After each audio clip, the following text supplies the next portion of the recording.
1975 সালে সেই ঘটনার পর এই শেখ হাসিনা তিনি আন্তর্জাতিক গণমাধ্যমে সাক্ষাৎকার দিয়ে স্পষ্ট ঘোষণা করলেন তিনি যে জাতি তার বাবাকে হত্যা করেছে সেই জাতির কাছ থেকে তিনি প্রতিশোধ গ্রহণ করবেন। এরপর থেকে শুরু হলো শেখ হাসিনার এক নতুন মিশন। 1975-এর 15ই আগস্ট থেকে 2024 সালের 5ই আগস্ট শেখ হাসিনার 50 বছরের রাজনীতি। শেখ হাসিনা এই 50 বছরের রাজনীতি করেছেন কিসের? 50 বছর ধরে তিনি রাজনীতি করেছেন প্রতিশোধ গ্রহণের রাজনীতি। কার থেকে তিনি প্রতিশোধ নিয়েছেন?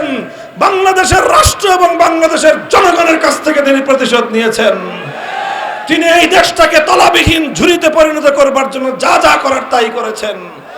উন্নয়নের মেগা মেগা প্রকল্পের নামে মহা দুর্নীতি করে লক্ষ লক্ষ কোটি টাকা তিনি পাচার করেছেন। এত টাকা একজন মানুষ যার মাত্র 2টা সন্তান আর একটা বোন, এত টাকা তো তাদের লাগার কথা না। এত টাকা চুরি করছেন কেন?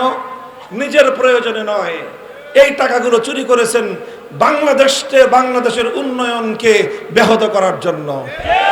বাংলাদেশ যেন বিশ্ব দরবারে মাথা উঁচু করে দাঁড়াতে না পারে সেজন্য।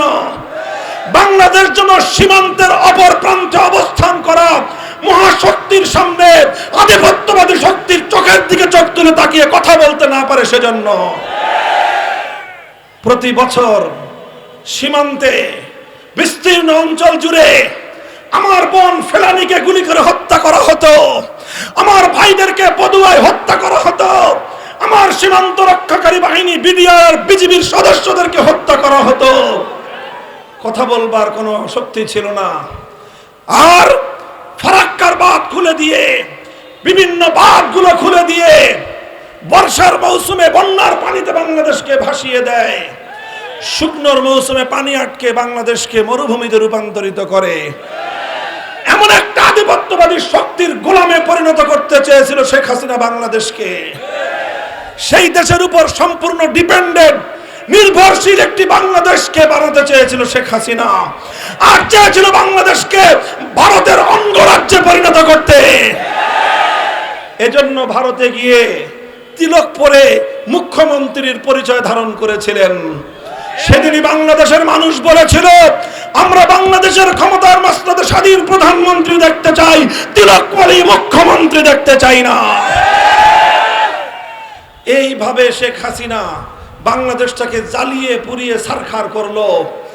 আর সে ফেরাউনের মতো দাম্ভিকতার চূড়ান্ত সীমায় উপনীত হলো।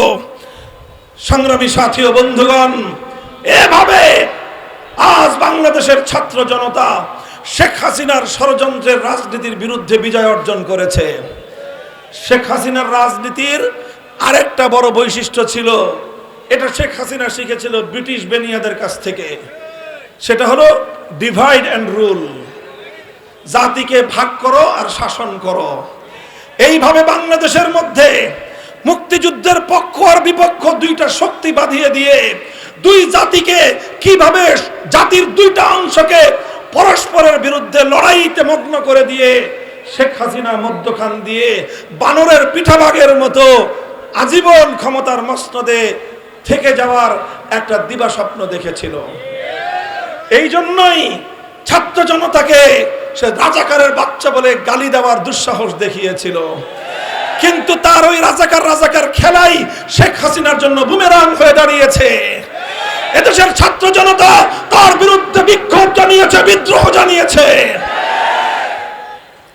সংগ্রামী সাথী ও বন্ধুগণ, এই যে আগস্টের বিপ্লব, এই বিপ্লবের সবচেয়ে বড় শক্তি হলো শেখ হাসিনার বিভাজনের রাজনীতির বিরুদ্ধে আমার কোমলমতি ছাত্র জনতা অভূতপূর্ব একটা ঐক্যের প্ল্যাটফর্ম তারা তৈরি করেছিল, একটা ঐক্য করে তুলেছিল। আপনারা দেখেছেন এই শেখ হাসিনা বিরোধী বৈষম্য বিরোধী আন্দোলনে স্কুলের ছাত্ররা, কলেজের ছাত্ররা, ইউনিভার্সিটির ছাত্ররা যেমন নেমেছে, আমাদের মাদ্রাসার অঙ্গনগুলো থেকে হাজারো লাখো ছাত্র জনতা টেকনাফ থেকে তেতুলিয়ায় তাদের সাথে কাঁধে কাঁধ মিলিয়ে ময়দানে ঝাঁপিয়ে পড়েছিল।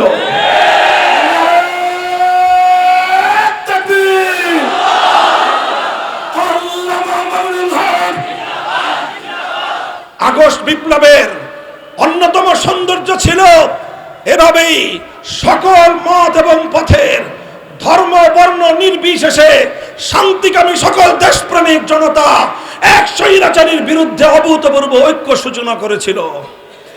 এই বিপ্লবের সৌন্দর্য আমরা 200 বছর পর্যন্ত লড়াই করেছি ইংরেজ, ব্রিটিশ, ব্রিটিশ সাম্রাজ্যবাদী শক্তির বিরুদ্ধে। সে শক্তির বিরুদ্ধে লড়াই করেছে হাজী শরীয়তুল্লাহ, সে শক্তির বিরুদ্ধে লড়াই করেছে মীর নেসার আলী ওরফে তিতুমীর রহমতুল্লাহ আলাইহি সহ এদেশের ম্যাক্সিমাম আলেম সমাজ। ইংরেজদের কাছ থেকে স্বাধীনতা অর্জন করা হয়েছে এক সাগর রক্তের বিনিময়ে।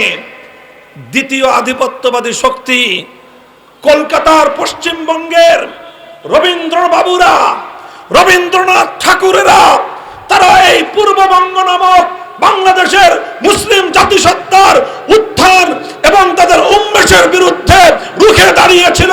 সাম্প্রদায়িকতার বিষ বাষ্প ছড়িয়েছিল রবীন্দ্রনাথ ঠাকুর। তারপর আমাদের এই এদেশের নবাব স্যার সলিমুল্লাহরা, এদেশের নবাব স্যার সলিমুল্লাহরা সহ শেরে বাংলায় কে ফজলুল হকরা সহ রবীন্দ্রনাথদের সেই সাম্প্রদায়িকতার বিরুদ্ধে রুখে দাঁড়িয়েছিল। কলকাতার দাদাবাবুরা চেয়েছিল চিরদিনের জন্য পূর্ব বাংলার মুসলমানদেরকে তারা তাদের গোলামের জাতিতে পরিণত করে রাখবে, কিন্তু তারা পারে নাই।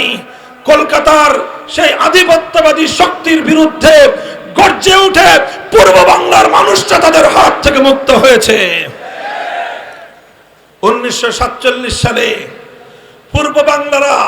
পূর্ব বাংলার মুসলমান, পূর্ব বাংলার হিন্দু, বৌদ্ধ, খ্রিস্টানরা কলকাতার আধিপত্যের বিরুদ্ধে বৃত্তাঙ্গুলি প্রদর্শন করে তারা বাংলাদেশের মুসলিম জাতিসত্তা গঠন করবার জন্য সিদ্ধান্ত গ্রহণ করেছিল। এরপরে আসে তৃতীয় আধিপত্যবাদ বিরোধী সংগ্রাম পশ্চিম পাকিস্তানের খান পাঠানদের বিরুদ্ধে।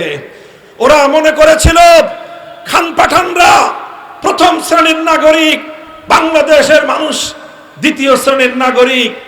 আমরা বলেছিলাম তোমরা আমাদের বন্ধু, ওরা আমাদেরকে বলতে চেয়েছিল ওরা আমাদের প্রভু।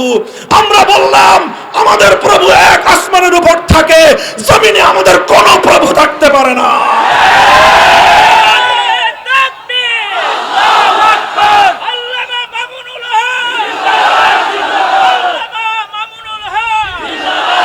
আমরা আজও পরিষ্কার ভাষায় বলি আমাদের প্রভু আরশের মালিক। এই পৃথিবীতে আমাদের বন্ধু থাকতে পারে, কোনো প্রভু থাকতে পারে না।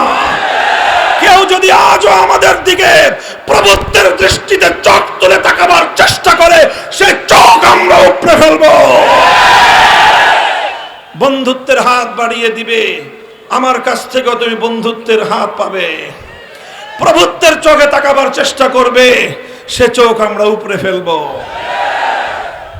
আমরা এভাবে একবার ব্রিটিশ বেনিয়াদের বিরুদ্ধে, আরেকবার পশ্চিমবঙ্গের আধিপত্যবাদের বিরুদ্ধে, আরেকবার পশ্চিম পাকিস্তানের খান পাঠানদের বিরুদ্ধে লড়াই করে বৈষম্যহীন বাংলা গড়বার শপথ গ্রহণ করেছিলাম। কিন্তু দুর্ভাগ্যের বিষয়, আফসোসের বিষয়, বহু ত্যাগ আর কোরবানির বিনিময়ে অর্জিত তিনটি আধিপত্যবাদের বিরুদ্ধে লড়াই করার পর অর্জিত স্বাধীনতা কয়েক মাসের মধ্যে ছিনতাই করে নিল। ওরা এ দেশটাকে ভিনদেশী একটি শক্তির গোলামে পরিণত করবার চেষ্টা করলো। যেই বাংলাদেশের মুক্তিযুদ্ধ হয়েছিল বৈষম্যের বিরুদ্ধে, যেই বাংলাদেশের মুক্তিযুদ্ধ হয়েছিল দেশের মানুষের ভোটাধিকারের দাবিতে, মানুষের ভোটের অধিকার মানুষকে ফিরিয়ে দেওয়ার দাবিতে, সেই বাংলাদেশের মানুষ 72 সাল থেকে 75 সাল পর্যন্ত ভোটের অধিকার তো দূরের কথা, তারা বাকশাল ছাড়া আর কিছুই পেল না। বাকশাল গঠন করে শেখ মুজিবুর রহমান সাহেব এদেশের মানুষের ভোটের অধিকার কেড়ে নিলেন, এদেশের মানুষের কণ্ঠকে স্তব্ধ করে দিলেন, এদেশের মানুষের ভাতের অধিকার কেড়ে নিলেন। দুর্ভিক্ষের মাধ্যমে বাংলাদেশের মানুষকে মৃত্যুর দিকে তিনি ফেলে দিলেন। আর কি করলেন? 30,000 মায়ের বুক খালি করে এদেশের 30,000 তাগড়া যুবক আর জওয়ানদেরকে তুলে তুলে নিয়ে তাদেরকে ক্রস ফায়ারের নামে মাঠে বনে জঙ্গলে রাস্তায় ইথারে পাথারে বিভিন্ন জায়গায় তারা খুন করে ফেলে রাখলেন। এভাবে 3.5 বছরের বাকশালী স্বৈরতন্ত্রের পতন ঘটল 1975 সালের 15ই আগস্ট। 75 সালের 15ই আগস্ট অনেক নারী শিশু নিরপরাধ মানুষ হত্যা হয়েছে, যেই হত্যাকে আমরা কোনোদিন সমর্থন করি না। কিন্তু তাই বলে 75 সালে যারা নিহত হয়েছে শুধু তাদের জন্য মায়া কান্না করবেন, আর তাদের হাতে যেই 30,000 মায়ের কোল খালি হলো তাদের জন্য কোনো সমবেদনা জানানো হবে না। এই বৈষম্য বাংলাদেশ বরদাস্ত করতে পারে না। 1975 সালে সেই ঘটনার পর এই শেখ হাসিনা তিনি আন্তর্জাতিক গণমাধ্যমে সাক্ষাৎকার দিয়ে স্পষ্ট ঘোষণা করলেন তিনি যে জাতি তার বাবাকে হত্যা করেছে সেই জাতির কাছ থেকে তিনি প্রতিশোধ গ্রহণ করবেন। এরপর থেকে শুরু হলো শেখ হাসিনার এক নতুন মিশন। 1975-এর 15ই আগস্ট থেকে 2024 সালের 5ই আগস্ট শেখ হাসিনার 50 বছরের রাজনীতি। শেখ হাসিনা এই 50 বছরের রাজনীতি করেছেন কিসের? 50 বছর ধরে তিনি রাজনীতি করেছেন প্রতিশোধ গ্রহণের রাজনীতি। কার থেকে তিনি প্রতিশোধ নিয়েছেন? বাংলাদেশের রাষ্ট্র এবং বাংলাদেশের জনগণের কাছ থেকে তিনি প্রতিশোধ নিয়েছেন। তিনি এই দেশটাকে তলাবিহীন ঝুড়িতে পরিণত করবার জন্য যা যা করার তাই করেছেন। উন্নয়নের মেগা মেগা প্রকল্পের নামে মহা দুর্নীতি করে লক্ষ লক্ষ কোটি টাকা তিনি পাচার করেছেন।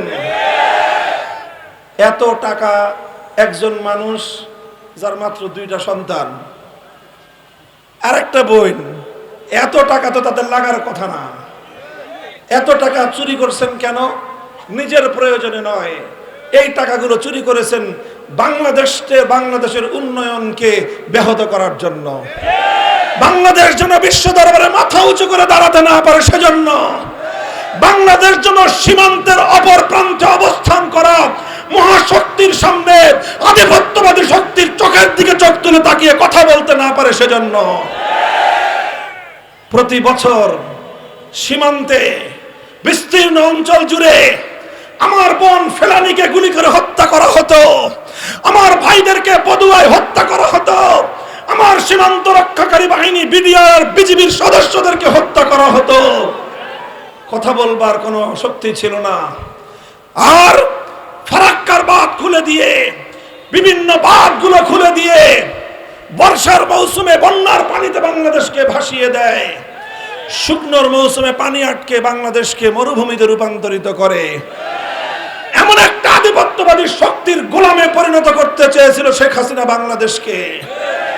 সেই দেশের উপর সম্পূর্ণ ডিপেন্ডেন্ট নির্ভরশীল একটি বাংলাদেশকে বানাতে চেয়েছিল শেখ হাসিনা, আর চেয়েছিল বাংলাদেশকে ভারতের অঙ্গরাজ্যে পরিণত করতে। এজন্য ভারতে গিয়ে তিলক পরে মুখ্যমন্ত্রীর পরিচয় ধারণ করেছিলেন।